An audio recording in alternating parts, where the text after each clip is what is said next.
من أعظم ما يسوقك إلى الله سوقا وينمي قضية حسن الظن بالله قراءة القرآن، العيش مع القرآن، الارتباط بالقرآن. لا تمر عليك ليلة ولا يمر عليك يوم من الأيام إلا وقد قرأت كتاب الله.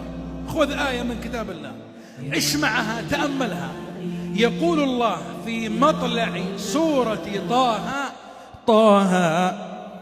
طه ما أنزلنا عليك القرآن لتشقى. بالله كيف يشقى من يقرأ القرآن؟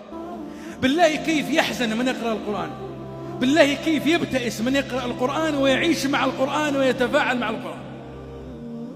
الحل في أيدينا لو أفقنا من غفلتنا، داؤنا فينا ولو أن اعتصمنا بكتاب الله ما استفحل داء. ويقول الله في ختام سورة طه فمن اتبع هداي فلا يضل ولا يشقى. لا يضل في الدنيا ولا يشقى في الآخرة. ومن أعرض عن ذكري فإن له معيشة ضنكا ونحشره يوم القيامة أعمى.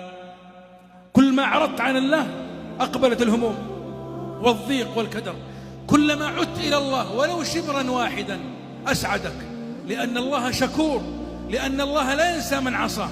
كيف بمن أطاعه؟ كيف بمن عاد إليه سبحانه وتعالى؟ ما ظنك برب غفر لقاتل 100 نفس؟ سبحانه رب رحيم كريم جواد. اللهم إنا نحسن الظن فيك، اللهم إنا نحسن الظن فيك. اللهم من كان معنا أو بيننا مهموما ففرج همه، ومن كان معنا أو بيننا مبتلا فعافه. يا رب أسعدنا وأسعد بنا، واهدنا واهد بنا. اللهم يسر الهدى لنا، اللهم اشرح صدورنا، وعمر قلوبنا بحبك، وعمر قلوبنا بحسن الظن فيك، وعمر قلوبنا بصدق التوكل عليك، حتى نعلم يقينا أنه لن يصيبنا إلا ما كتب الله لنا. اللهم يا رب يا من تعلم حوائج السائلين وتعلم ما في صدور الصامتين، اللهم أذقنا برد عفوك وحلاوة مغفرتك برحمتك يا أرحم الراحمين.